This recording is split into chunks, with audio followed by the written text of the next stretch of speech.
chance here. Cole Palmer for Chelsea. Yes! Jadon Sancho's magic. Jadon Sancho's magic. Chelsea corner loving that. Chelsea corner love. Where's Tony now?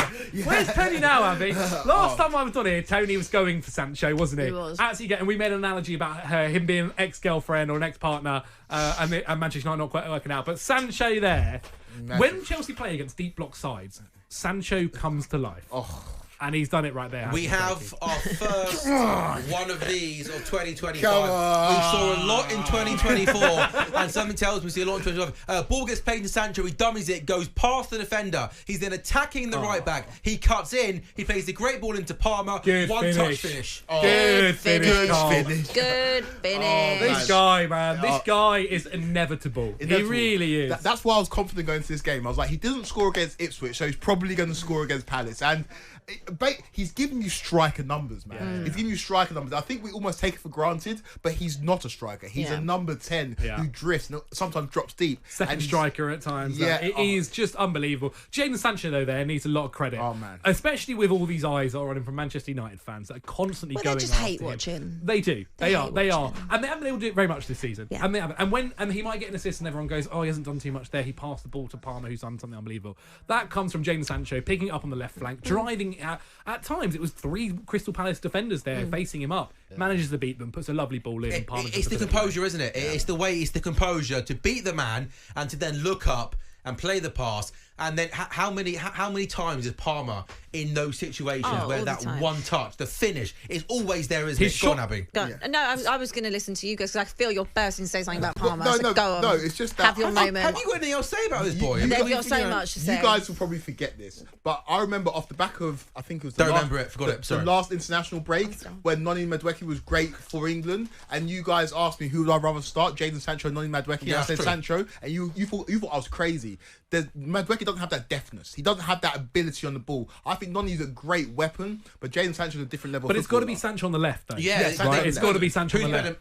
And you're having Neto over Madueke. Yes. That's not even a question, yeah? Nah, for me, no, it's not a question. I think it depends on the game. I think it depends on the game because I think Neto, his blistering pace is fantastic. I don't think Madueke's slow, to be fair, but Madueke I think is better at beating a man. How on Sancho though, guys?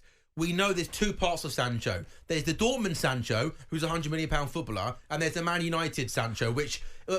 where is he at now in terms of what we've seen from him this season? What levels can he get to? He is a Sancho that's more confident, but also playing in a side that know how to use him. At Manchester and how United, do you use him?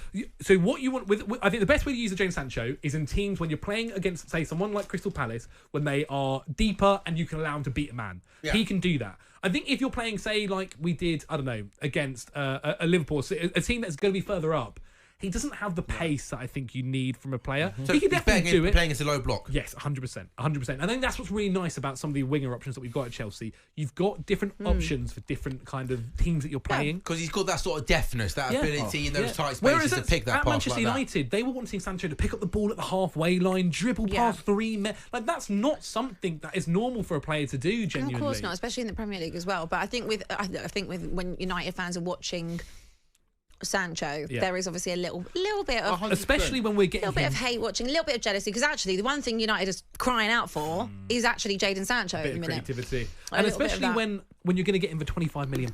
Yes, bargain. What other winger do you get for 25 mil? You can't, of this level, you can't. And I think the Jadon Sancho we've got right now is somewhere in between. At Dortmund, he was a numbers monster. He was giving you 20 goals and 20 assists. He's never going to give you that in the Premier League. But what he did also have at Dortmund was good players around him he could interchange with. He had Rafael Guerreiro behind him as a fullback that he had understanding with. He's got that now with Marc Cucurella. So it's important for Jadon Sancho to be in a settled, stable environment where he knows the system and knows how the manager wants him to play. At Manchester United, he never got that. And that's why we didn't see the best of him. I think you notice it as well. When Cucurella isn't the left back, you notice it. Different. You notice it. Again, I think against Everton, Cucurella wasn't there, was he? It was Gusto at left back. And you noticed it massively. Really, really did.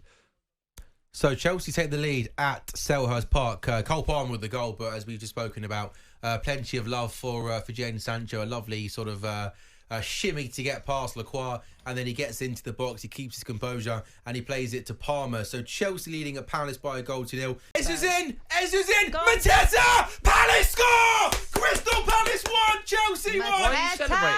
You're Palace fans. What's going on here? No, whoa. This is a show. This is a show where we get excited, Rory. Get excited! You, it makes sense. What's going on here? Hey, I celebrated the Brooks goal with enthusiasm. I'm allowed to celebrate. No. Energy. There's different level of enthusiasm. Energy. You need to bust that chair. It is a wonderful goal. Ezra gets played in down the left. I bet it's offside. Ezra gets played in down the left-hand side. Ball across goal. Mateta gets onto it. And but Quaker, we've said it. This has been coming, is it not? Villa have done a bit more at the far post there. It's Cole Palmer actually loses the ball in a very, very Brilliant. bad position. He's claiming that it was a handball in the build-up. There wasn't. And yeah, They work it well. They've started Ezra, cross goal, I'm sure Mateta Cucurella scores. could do a bit more to get to goal side, right? Am I being harsh here? I don't know. I think If he slid, he almost could have stopped the shot if he slid. I mean, you've got to do everything within your power to make sure that ball doesn't end up in the back of the net. Like, put your neck on the line a bit. that was always Do you know coming. what? Do you know the conversation that we had, 10 minutes ago? Yeah. We will find out exactly who Chelsea are, exactly what we're about, if we hold on for 20 minutes. We're I never like going it. to. We're never I going like to. who you Such are. a shame. It really is I'm a such a fan. shame. They're checking Is it it though. being checked? They're checking it because Cole Palmer's claiming there was a handball in the build-up. Then that would be huge. If this, That would be Yeah, huge. this should get messy, It's gonna couldn't be it? huge, Yeah. it's I gonna haven't be seen a huge. replay of it, so I can't comment on Right. it yet. But Quaker, you mentioned it straight away, didn't you? Yeah, so Cole Palmer tries to be a bit too clever. He flicks. Oh, they've given the goal. Yeah. okay, at least there's Everyone's- consistency today. I'm not Handballs. sure the replay. being Yeah, given. I haven't seen a replay of it, so I can't comment on it. But Quaker have been coming. It's been coming. It's very disappointing. Like, it's just against Palace. It was always going to be difficult at Selhurst Park. They took a point off of us at Stamford Bridge. We've got a great record against them recently, but this team just lacks the maturity to see out games, and the fact that we have to score 2 or 3 to win games just speaks to where we're at. Everyone lauded us after the Brighton game. Cole Palmer scores 4 goals, we win that game 4-2, but we shouldn't have had to win that game 4-2. It is disappointing. Also, you can't be this reliant on Cole Palmer all the time. Like, you just can't. You can't. It's such a worry. And look, I think Enzo Maresca did well the first half of the season, right? I think he did very well in terms of equalising and balancing our issues. So we're not particularly good at the back. He made us really attacking. One of the best attacking sides in the league, scored the most goals in the league, and therefore we were winning games. But ultimately, you need to be able to keep a clean sheet, and we just can't. But is that also not down to the personnel that are at the club? That some of those players have been there before Maresca? Yeah, I think don't get me wrong, we haven't got good personnel at the back. Like players like Dizazi and Badiashile, No, they it's can't be poor. called upon. Yeah, they can't. Like, I don't particularly rate Gusto. I think, do you, Quaker?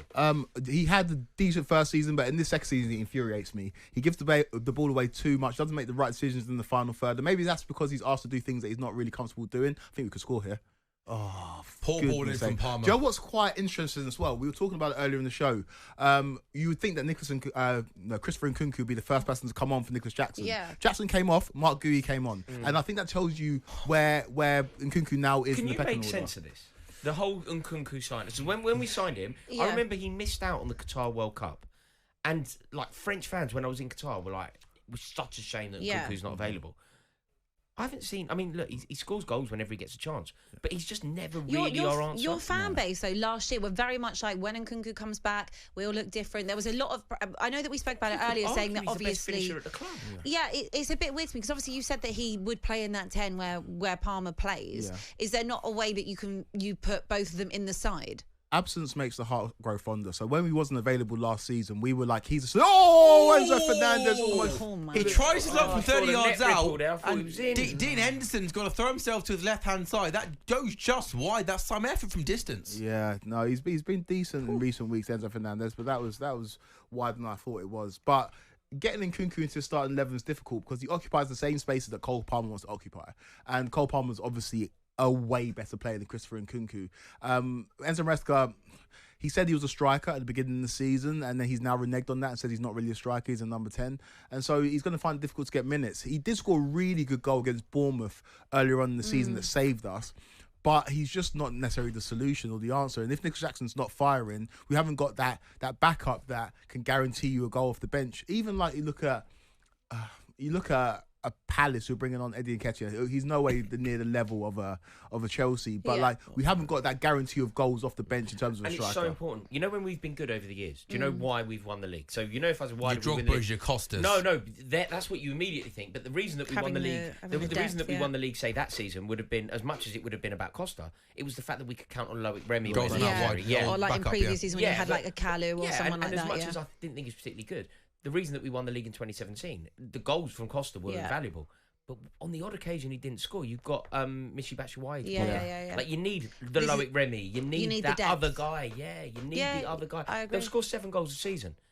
But they're huge, and we just don't have. That. It's important to have a squad with. Have you been booked? Depth. I think, we just don't have he got any. booked before. I can't believe. So what would we have taken here against Palace, against Everton, Fulham, Everton, Fulham, Ipswich, Palace, 2 points. Sounds Spursy to me. Don't put us in the same sentence. It'd be 2 points. 2 points in those 4 games. That's incredible, isn't it? Yep. Oh, Not man. good. It's very frustrating. Really bad. Very frustrating. Not good. Mate, well, this is going back to now. And look, somebody more informed on what Leicester City got up to last year than I am will have to really educate me on this. On what happened, why it went wrong, did the players tired, did they fall out with the manager? It really was a thing that Leicester fans were talking about. Terrible run of form in the new year. Yeah, absolutely. It really was a thing. And Leicester fans, when we got hold of Maresca, lots of Leicester fans were going, you wait until the second half of the season. Yeah. Well, we're in the second half of the season. As things stand, it's Palace 1, Chelsea 1. It'd be 2 points from 4 games against Palace, Fulham, Everton, Ipswich. And that is not a good sign for Chelsea and Enzo Maresca. We're entering the final 5 or so minutes of our 3 o'clock games. Flicked on! Oh, Gustav! They had a man for the second ball. God. It comes back! Oh, Oh, that Lacroix with a 40-yard effort straight into the hands of Sanchez. We'd all love it, wouldn't we, if we saw a Palace late winner? I don't think Rory and Quaker would. You and me would love it. I think Rory, you Rory. would. Yeah, you're supposed to love it. I've got no issue with you loving love it. Rory, as the host of Final Whistle here on talkSPORT's YouTube channel, I have to bring excitement to the goals as they go in. You're And the that host, was a big it's an goal. honour to be on your show, but your responsibility is to be neutral. Who said I wasn't neutral? And ever loving. Quaker, did I give Ever love to loving. Sancho and Palmer for the Chelsea same goal amount earlier of on love. today? Not the same amount. No, but I'm going to give more love to a Palace goal than the Chelsea goal. We're questioning you here. You're questioning my Mate, integrity, honestly. It's for the good of the league. Yeah, It's for the good of the league, we're isn't questioning it? your integrity. Questioning my... Hey, this is a fan football show. Come on, I'm going to have to Questioning your celebrate whatever integrity. goal I want to Sam celebrate. Ellard's integrity questioned at the highest level at talkSPORT Towers. It's a Saturday, but the highest people don't work on a Saturday here at talkSPORT. Okay, so I'll get in touch with Jamie. I'm gonna actually. I want to make this official. You took too much delight out of the Palace equaliser. Come on! Wow. Brentford have a Annoying. 4th. Brentford have a 4th, by the way, at Southampton. Keane Lewis Potter, has made it 4. Southampton 0, Brentford 4. What a win.